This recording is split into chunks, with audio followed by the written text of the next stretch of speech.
सबसे पहले तो सभी पत्रकार साथियों को, मीडिया बंधुओं को, electronic media, digital media, print media के सभी साथियों का बहुत बहुत स्वागत। और हमारे साथी रंजीत पंडित जी ने, साथी त्रिलोकी मांझी जी ने, मनीष पासवान जी ने और साथी भाग्य भारती जी ने आपके समक्ष में 5 प्रमुख बिंदु को रखा है। पहला बिंदु ये है कि कांग्रेस पार्टी आगामी 15 तारीख से पूरे बिहार में न्याय संवाद की श्रृंखला शुरू करनी जा रही है। और यह जो न्याय संवाद की श्रृंखला है, इसमें हमारा सबसे पहला विषय जो है वो शिक्षा का सवाल है। इसी तरह से नौकरी का सवाल, भागीदारी का सवाल और समाज के जो अलग अलग सेक्शन के लोग हैं उनके बीच में कांग्रेस पार्टी जाएगी, उनके साथ संवाद करेगी, उनके दुख तकलीफ को सुनेगी और उसी के आधार पर हम न्याय पत्र तैयार करेंगे। और उस न्याय पत्र के आधार पर आने वाले दिनों में चाहे चुनाव हो, हमारी सरकार बने या किसी और की भी सरकार बने, उन न्याय को लागू करने के लिए कांग्रेस पार्टी प्रतिबद्ध है। इसी सोच के साथ, इसी संकल्प के साथ आगामी 15 तारीख को नेता प्रतिपक्ष श्री राहुल गांधी जी बिहार आ रहे हैं। दरभंगा में वो छात्रों से संवाद करेंगे और जब वो दरभंगा में छात्रों से संवाद कर रहे होंगे, ठीक उसी वक्त बिहार के अलग अलग जगहों पर 60 से ज्यादा जगहों पर कांग्रेस पार्टी के देश स्तर के नेता बिहार आ रहे हैं, जिसमें हम विभिन्न हॉस्टलों में जाएंगे।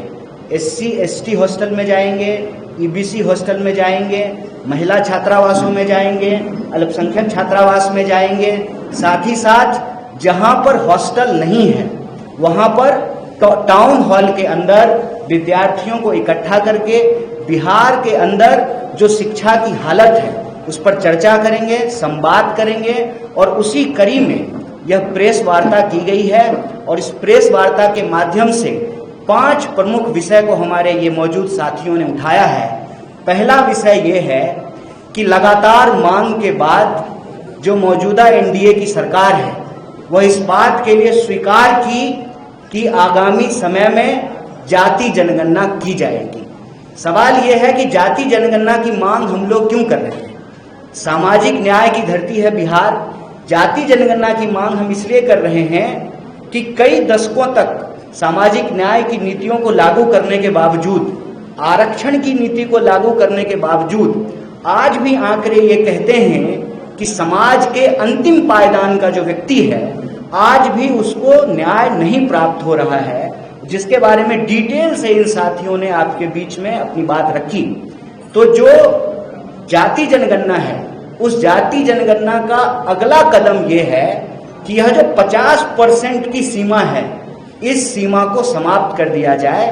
और ये हम संविधान के तहत कह रहे हैं। संविधान के अनुच्छेद 15(5) में यह प्रावधान किया गया है कि निजी क्षेत्रों में भी भागीदारी और आरक्षण को सुनिश्चित किया जाए।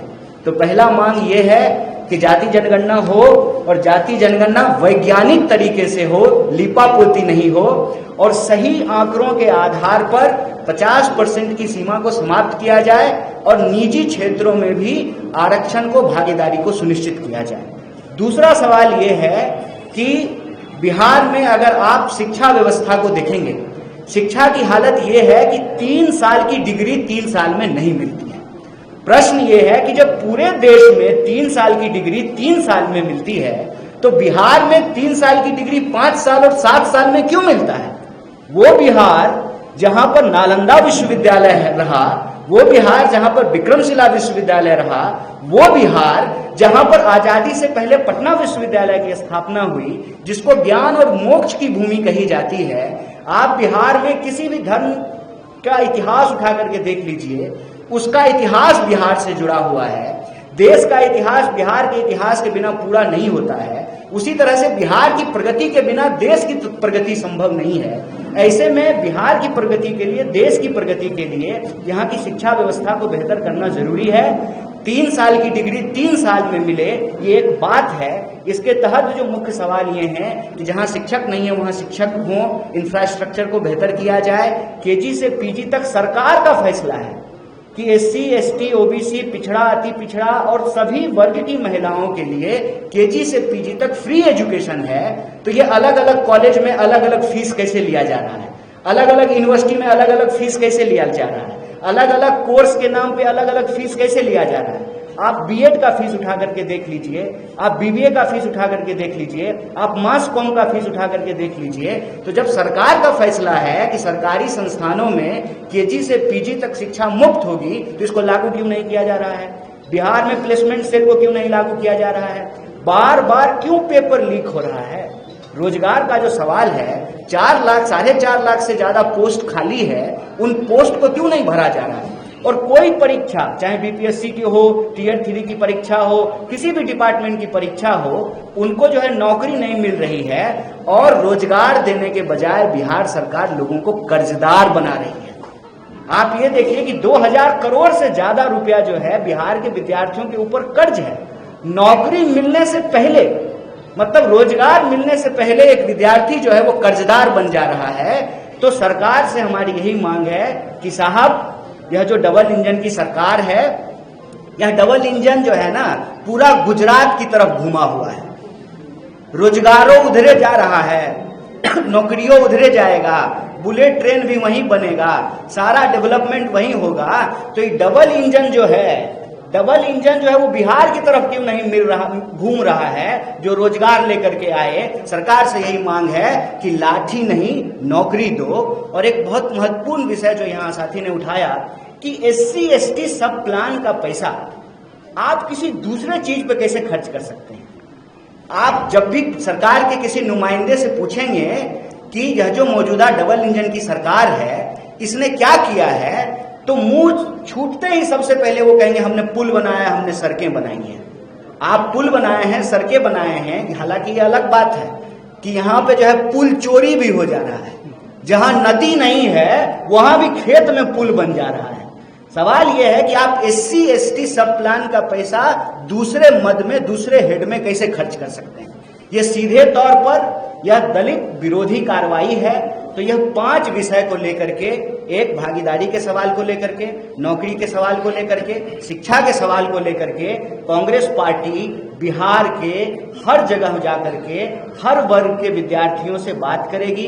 चाहे बिहार के गरीब हों, दलित हों, पिछड़े हों, आदिवासी हों, अति पिछड़े हों, महिला हों, किसान हो, मजदूर हो, हर वर्ग के विद्यार्थियों से, नौजवानों से हम बात करेंगे। और हमारा संकल्प ये है कि बिहार की शक्ति से ही देश की प्रगति होगी।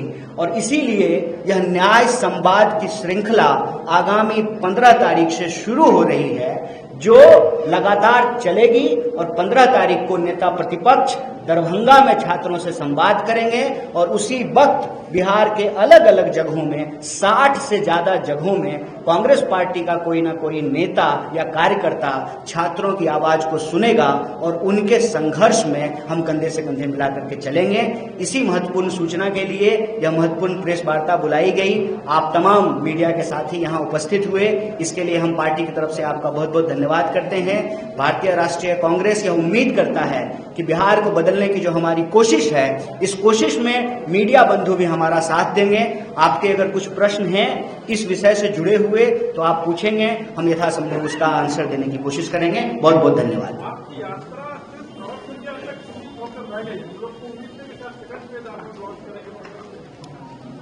हमारी यात्रा जो पलायन रोको नौकरी दो यात्रा थी, उस वक्त ही हमने कहा था कि हम अलग अलग तरीके से लोगों से जुड़ने का काम करेंगे।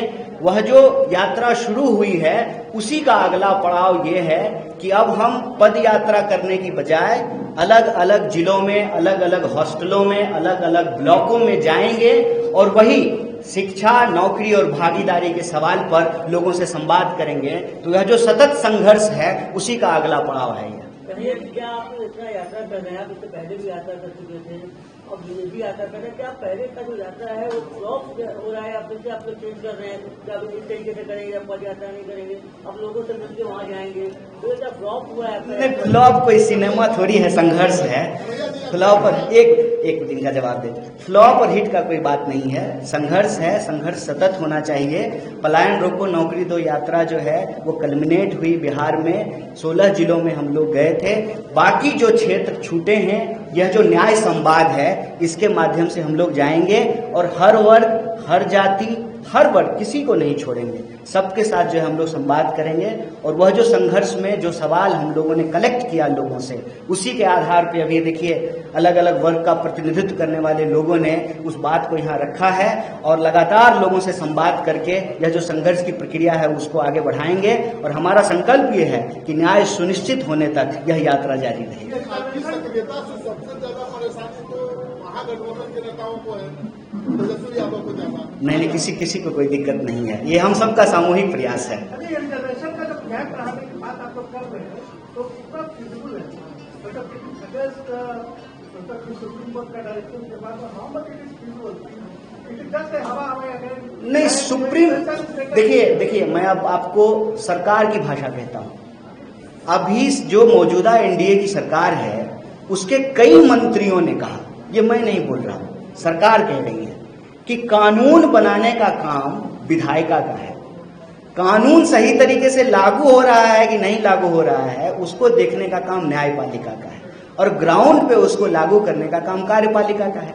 तो कानून अगर 50% की सीमा भी जो तय हुई है वह तो विधायिका से ही तय हुई है। जब आंकड़े आ जाएंगे और आंकड़े यह बता रहे हैं कि जो भागीदारी का सवाल है वो भागीदारी आज भी समाज के अंतिम व्यक्ति तक नहीं पहुंचा है। मैं आपको एक सिंपल उदाहरण देता हूं कि जो नियम बनाए गए हैं हम उससे इतर कोई बात नहीं कर रहे हैं। संविधान संशोधन के तहत जब यूपीए की सरकार थी, आर्टिकल 15(5) में आप निकाल करके देख सकते हैं, मैं अभी ले आता संविधान तो यही खोल के दिखा देता कि 15(5) में यह साफ साफ लिखा हुआ है निजी क्षेत्रों में भी आरक्षण का प्रावधान किया गया। तो जब संविधान कहता है तब न्यायपालिका उसको कैसे रोक सकती है? सरकार कानून बना सकती है, बिल्कुल बना सकती है और सरकार बनाएगी।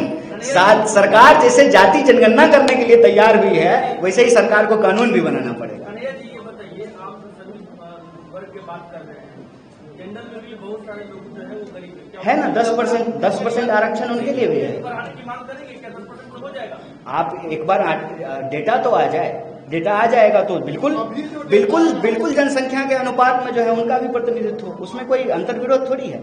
देखिए किसी के लिए न्याय मांगना किसी के लिए अन्याय नहीं है। समाज में अगर बराबरी होगी ना उसका लाभ जो है हर किसी को मिलेगा। समाज में अगर बराबरी होगी लिंग के आधार पर तो जो है उसमें हमारी माता जी को भी जो है न्याय मिलेगा और बाकी जो है लोगों को भी न्याय मिलेगा। एक के लिए न्याय दूसरे के लिए अन्याय नहीं है और हमारी कोशिश प्रतिनिधित्व और भागीदारी का है। हम एक समुदाय के लिए मांग रहे हैं तो दूसरे समुदाय का विरोध नहीं कर रहे हैं। हम चाहते हैं कि वैज्ञानिक तरीके से डेटा आए और सबको जो है बराबर का प्रतिनिधित्व मिले। आज सरकार ने जो अपना करवाया खास कर रही है उसको देखिए जो भी प्रयास हो रहे हैं सबके लिए, सबको जो है हर कदम जो है वो मंजिल की ओर इम्पोर्टेंट है, चाहे वो कदम छोटा हो या बड़ा हो। वैज्ञानिक तरीके से करने का मतलब ये है कि जो तेलंगाना मॉडल है उसमें खास बात ये है कि उसका जब क्वेश्चनायर आप देखेंगे तो उसमें हर तरह का सवाल पूछा गया है कि आपके पास पक्का मकान है कि नहीं है, 2 व्हीलर है कि 4 व्हीलर है, टोटल आमदनी कितनी है। तो वो एक तरीके से डिटेल सोशल और इकोनॉमिक सर्वे है, तभी पता चल पाएगा कि किस समाज के भीतर। कई बार क्या होता है ना कि एक परसेप्शन होता है कि ये समाज में जो है सब अच्छे ही लोग हैं, सब जो है अमीर लोग ही हैं, लेकिन गरीब और पिछड़ा जो है वहां भी हो सकता है। तो हम उसमें सिंपल एक बात कह रहे हैं कि वैज्ञानिक तरीके से, वस्तुनिष्ठ तरीके से, ऑब्जेक्टिव तरीके से उसका सर्वे हो ताकि कोई भी व्यक्ति जो है वो वंचित न रह जाए। अच्छा वो अभी बात का विषय है और कोई प्रश्न नहीं है जी। युवाओं को जब रोजगार की बात करने के लिए मांग करने के लिए जाता है तो लाठियां चालू हो गया, इससे आप क्या कहना चाहेंगे? देखिए मेरा तो यही अपील है बिहार के नौजवानों से कि जिस सरकार को वोट दे करके आप कुर्सी पे बिठाते हैं वो सरकार कुर्सी पे बैठ करके आपके ऊपर डंडा मारने का आदेश देती है तो लाठी का बदला वोट से लीजिए। लाठी का चोट जो आपके ऊपर लगा है उसका बदला आप वोट से लीजिए। इसीलिए यहाँ पे हमने स्पष्ट तरीके से हमारे साथी ने कहा कि हम रोजगार मांग रहे हैं, हमको कर्जदार मत बनाइए, और हम आपसे नौकरी मांग रहे हैं तो आप हमको लाठी मत दीजिए, लाठी नहीं नौकरी। ये यात्रा कितने दिनों तक चलेगी और उसके लिए पार्टी ने फॉर्म उपलब्ध कराया है? इसका कोई जो है अभी कल्मिनेशन डेट फिक्स नहीं है। ये संवाद की यात्रा अभी चलेगी। ये न्याय संवाद की श्रृंखला है जिसके तहत अभी हम शिक्षा न्याय संवाद शुरू किए हैं। इसी तरह से अलग अलग विषयों पे जो है यह न्याय संवाद का कार्यक्रम चलता है। सर एक सवाल, शिक्षक भर्ती निकलता है, आधा से ज्यादा सीट खाली रह जाता है, हम लोग सप्लीमेंट्री की मांग कर रहे हैं, क्यों नहीं सुने? सुनाना पड़ेगा सरकार को, उसी में यह प्रयास है। आपसे निवेदन है कि आप भी जो है संवाद यात्रा में शामिल हों। बहुत धन्यवाद। बातचीत अनुरोध है कि कोई जलपान ग्रहण करके। ठीक है, धन्यवाद। बात कर दीजिए। हमारे साथ जुड़े रहने के लिए सब्सक्राइब करें देश रोजाना के YouTube चैनल को और नई वीडियो की नोटिफिकेशन पाने के लिए बेल आइकन जरूर दबाएं। अगर आप ये वीडियो Facebook या Instagram पर देख रहे हैं तो पेज को लाइक और फॉलो जरूर करें और ज्यादा से ज्यादा शेयर करें।